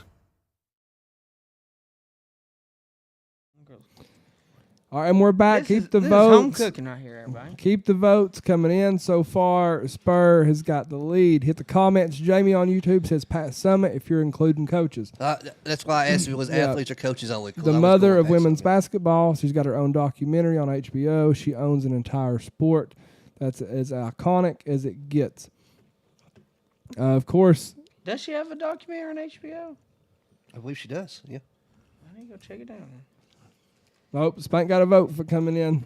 That's right, everybody. Randy Swint always votes against his son. He voted for Spur. Appreciate it, Randy. He wished he could. He Josh did, Jackson's voted for Spur. David Stewart says Spank. It was That's a, right, Big Dave. It was a forward pass. not a Spur forward did pass. him dirty by taking Dusty. Spank's inky answer was also a good one.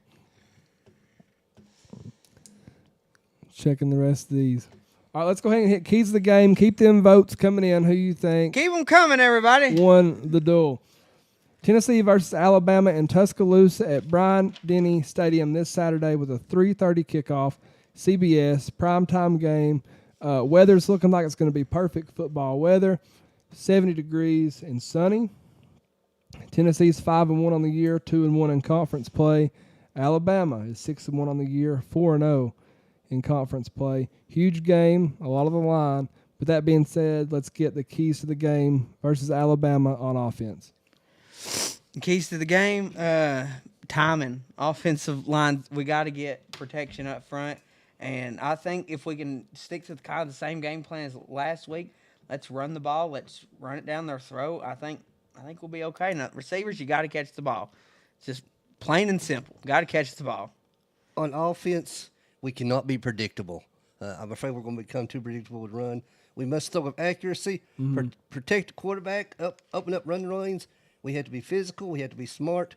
And don't let the crowd noise affect us, especially the offensive line. We struggled mightily at Florida with the offensive line, so we've got to be better there.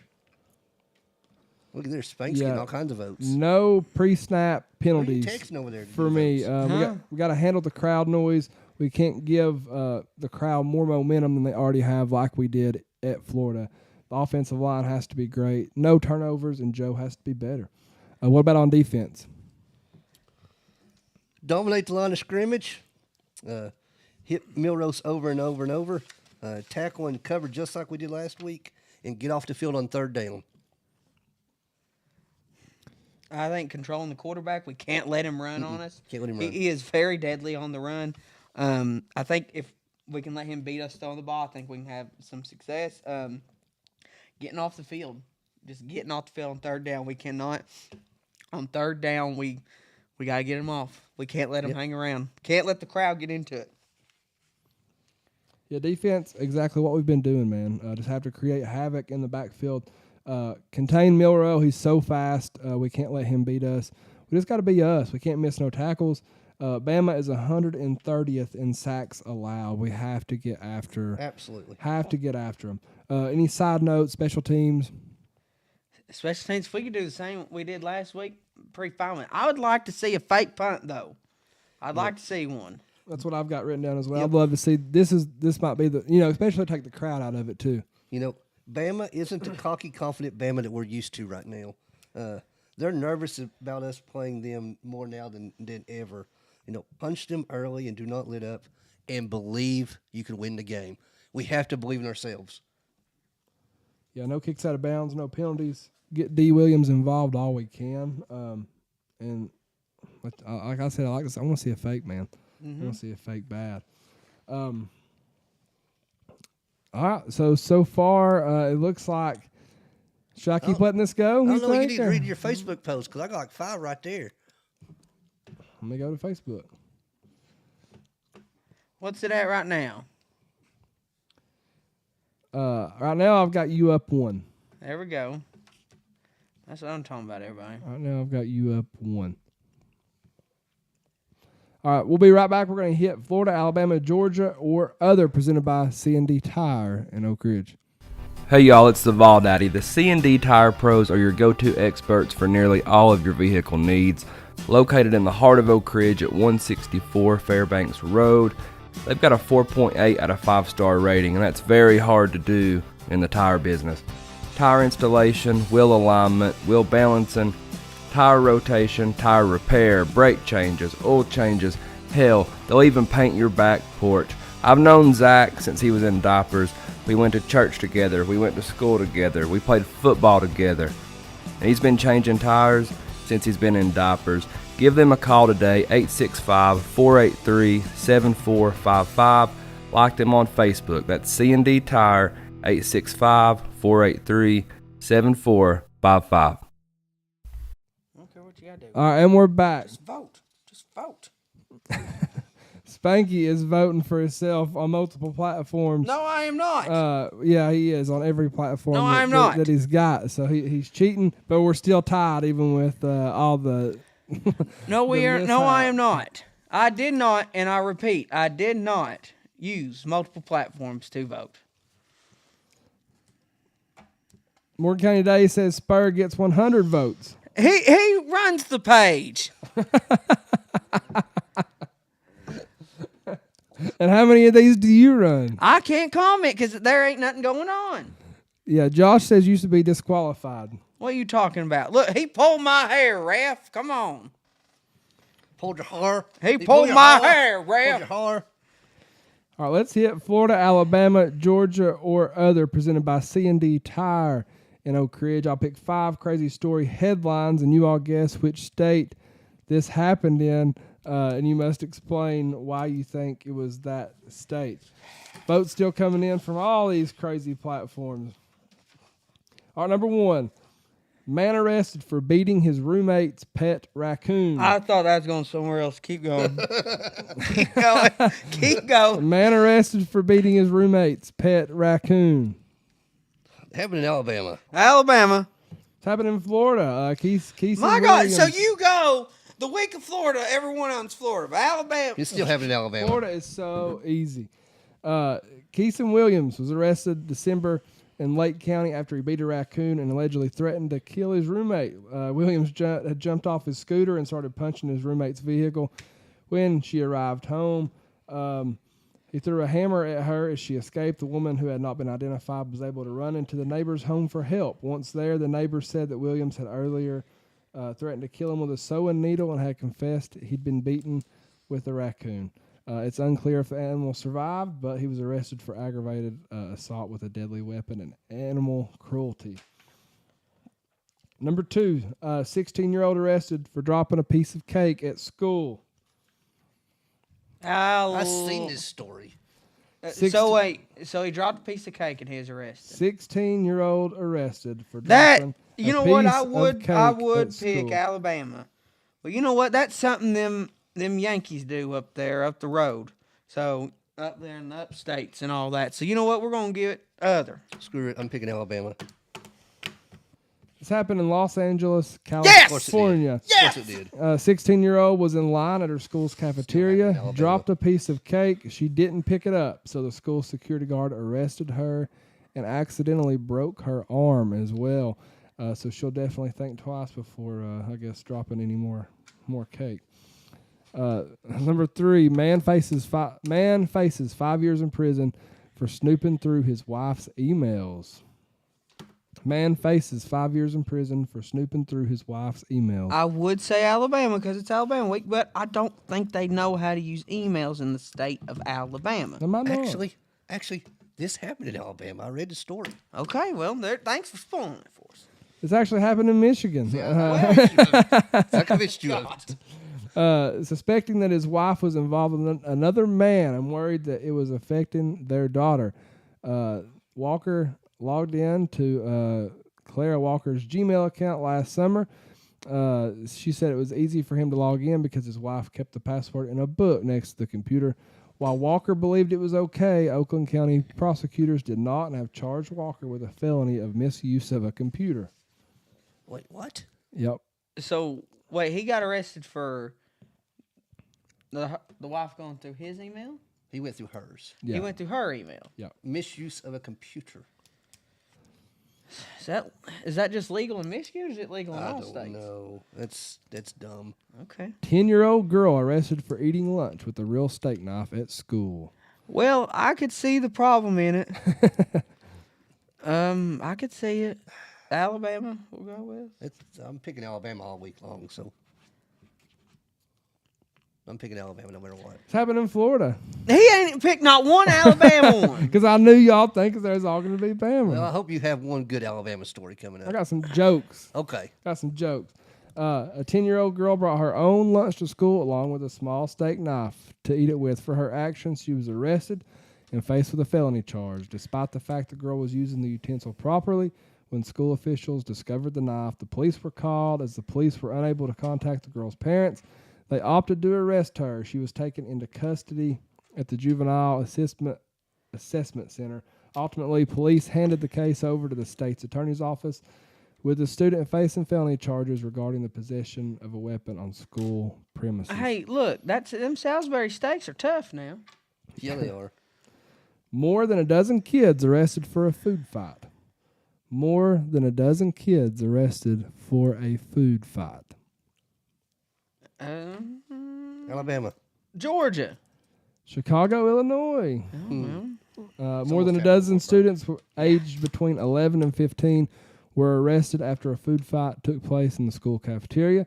The event happened spur of the moment spur of the moment after a couple of pieces of food were thrown, which then led to an all-out food fight. As a result, 25 students were arrested and charged with a misdemeanor of reckless conduct. The children involved were also detained by police up to 5 hours before their parents were notified.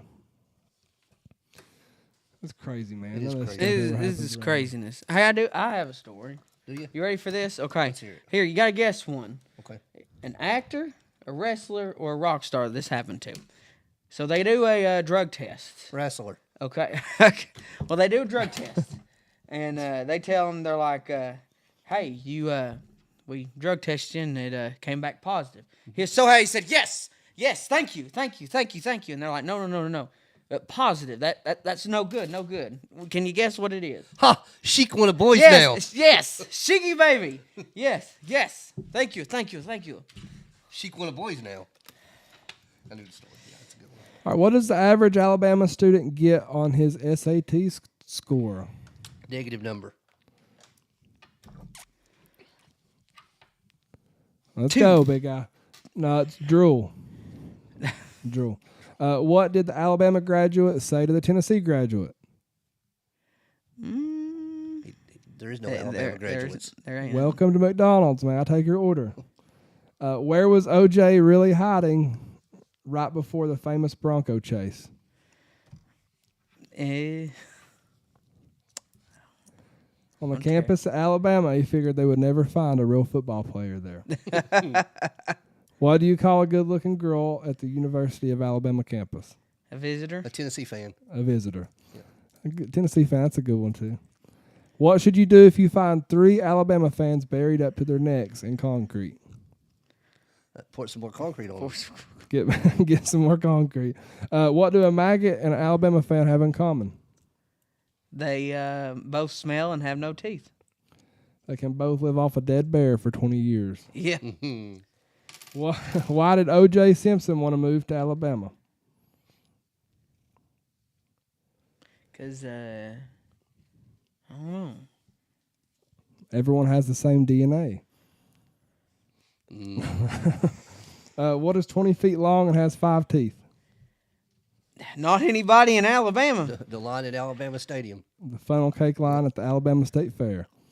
Last one. What do Alabamians do on Halloween? The cousin. Kind of. They pump Ken. All right, we'll be right back. We're going to do our college football and NFL pick'ems. Ladies and gentlemen, it's your man here, the Spank. Like myself, D&M Fencing are the best in the business today. They can install wood, chain link, vinyl, picket, composed metal, barbed wire, heck, bring them bamboo sticks, and they can install them things for you too. D&M Fencing, do it right the first time. Their numbers are 865-435-4515 or 865-387-1026. Give my friend Ted a call today. That's D&M Fencing.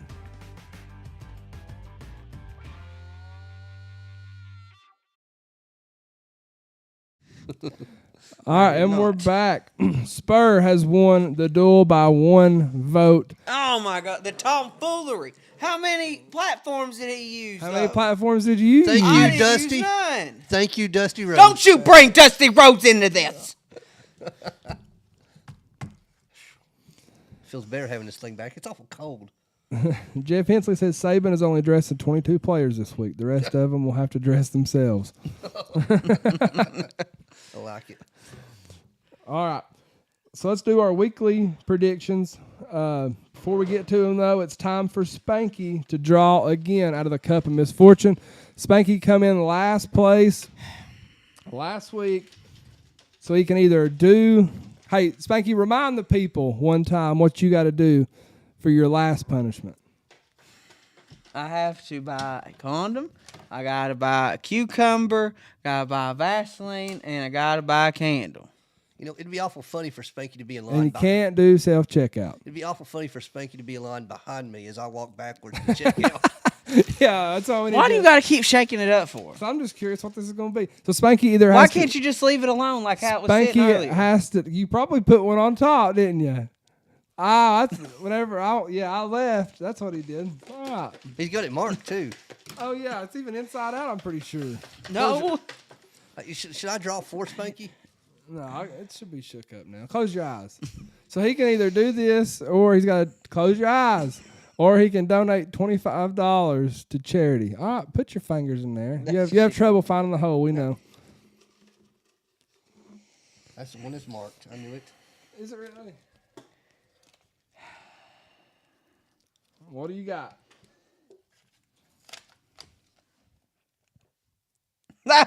Send, yeah, okay, I'll take this one. What is it? Send a Christmas card to someone you hate. All right, I who's can it? do that. Okay. Corbin, you're getting a Christmas card. I'm going to You know, it's send got to be somebody you really, really despise. Oh, my God. probably Captain Kirk I wish I'd Kazan. have got that one. I might do that just for spite. That's funny. That's funny. Now, I'll do the Shawn Michaels picture with the Spank Heavyweight Championship. You know, with No, the you belt. got to send a very nice, loving Christmas card to someone that you hate. Say bury the hatchet. All right, let's do our pick'ems. Then we'll show everybody how to do the giveaway. Our record so far is Corbin's in first place at 51-21. I'm in second place at 46-26. Spur is in third at 45-27, and Spanky is last at 44-28. Y'all ready? There's some good games this week. Some good games. Game 1, Tennessee at Alabama. I might be picking more in my heart than with my head, but I'm taking Tennessee 28, Alabama 26. As long as everybody else picks UT, I'm doing good. UT. What's your score? Yeah, My- that's for the not tiebreaker. that's not my official tiebreaker score. My it's my not? tiebreaker is 52. I think is what I 52, right. My tiebreaker's 31. Like I said earlier, 17-14. Oh, wow, okay. So you got the Vawls. Yep. Corbin picks the Vawls. He's got a 64-point He likes total. a big score. I've got the Vawls. I'm going to go 43 points. I like a 20-23 win. Game 2, Penn State at Ohio State. I've got Penn State. They've been dominant all year. They've been the only team that's been dominant all year, I think. And you know what? The game's at Ohio State. It's at the Mm-hmm. Horseshoe. I'm going with Ohio State. Corbin has picked Ohio State. I have picked Penn State. So that's a good mix up there. Yep. Game 3, Duke at Florida State. Like I said earlier, I think this is going to be a 2 overtime, 3 overtime game. It's going to be a shootout. I'm going Florida State. I'd like to see Duke win, but I believe Florida State will win this game. Corbin has Florida State, and I also have Florida State. Game 4, Utah at USC. This one's. You know what? I think USC loses back-to-back weeks. I'm going Utah. I want Utah to win. I pick USC to win. Corbin has picked USC, and I picked Utah. Game 5, Clemson at Miami. You know, I just cannot pick against. I just cannot pick for Miami after what they did a couple weeks ago. So give me Clemson. I think Clemson's got a lot to prove. They're a different team right now than what that dynasty usually is. So I'm going with Clemson. I think they got something to prove. We're going to do this Christmas card like now. Like right now. What do you mean, like right now? like this far out before Christmas. Yeah, like send it next week. Yeah, Okay. That's just that was funny. completely All random. right, but go on, okay. yeah. I picked Miami. Miami. All right, Spurs the only one's got Miami. Corbin picked Clemson. I picked Clemson as well. Game 6, Browns at Colts get into the NFL. This is a tough game. I like Gardner Minshew in Indy. I think he's a better quarterback than Anthony Richardson. Deshaun Watson may be back this week. I took the Browns to win because of their defense. Yeah, the Browns they're currently favored by 2.5. Somebody in Vegas must know something, so going with the Browns. Yeah, we've all four got the Browns. I think their defense is just too good. Game 7, Lions at Ravens. Baltimore, they're favored by 3. But you know what? I'm not going to pick against the Fighting Dan Campbells. They're going to the Super Bowl this year. I had to say the exact same So thing. Lions. I'm not saying the Super Bowl, but I took the Lions to win. Double Lions, and me and Corbin both have the Ravens. There we go. Game 8, Steelers at Rams. I don't know. It's a tough one. I took the Rams because they're at home. Even though the Steelers are probably going to have more fans in Los Angeles. I'm going with the Rams at this one. They're at home. They're favored. I just got to. I'm going with the Steelers. I'm saving my Pulling for the Steelers. I'm saving my not favored card for this next one. Game 9, Packers at the home of Spank, the Broncos. That's right. Mile high, baby. It's hard to come up there. It is very hard to win. You know, I've known some people's been doing that the past 8 years. But I'm going with the Broncos. Let's ride, baby. Let's ride. You know? Look, the Packers are only favored by 1 point. The Packers are not having the best season right now. And I know Jordan Love, he's a very good quarterback, but he's not Aaron Rodgers. The Broncos look good. I took the Broncos. Thank you, Spur. Thank you. Packers for Corbin, Packers for the Vawl Daddy. Game 10, Dolphins and Eagles. This could be a very interesting game. Here, let me look. Is this on the Sunday night slate? Yes, it is. And it was a good one to be on the Sunday night slate. Tua Tagovailoa versus Jalen Hurts, 2 of the Alabama quarterbacks. Too bad they're going to be both depressed going into the game about their team losing. But I'm going with the Eagles here. I think they have the slight advantage over the Dolphins. Not so fast. Oh, my Someone would Lord. say. The Dolphins are the best team in the AFC right now still. I take the Dolphins to beat the Eagles. Corbin has the Eagles. I have the Dolphins. I think Fly, those Eagles, lose back-to-back. fly. All right, Spur, let the listeners know one more time how to enter in this giveaway. You go on the Vawls Deep podcast Facebook page. It must be the Vawls Deep. Don't comment on my personal one or Luke's personal one or Spank's personal You one. can if you want to. We have these 10 games listed on there. Go ahead and send your picks. The tiebreaker will be the total points scored in the Tennessee-Alabama game. So get those picks in. If there is a tie and you also pick the same number of points, I'm going to go with whoever commented first on that. So yeah, it was close this week. We had 2 10-0s this week. Oh, really? Yeah. Who was the second one that didn't win? I'd have to look. Okay, But, I didn't know that. Thank you all for listening to us, whether it's live or after we publish our live. We would like to hear from you. We're growing fast on all of our accounts. That's right. So we probably Instagram's what we struggle on, but we don't really try very hard on there. But we might try to go live again. Maybe it's Alabama week. We might see what happens. hey, Maybe. you know what? Go Vols. Hey, Spanky. What does his hat say? I like his hat, but you may tell you what I changed with his hat. I changed the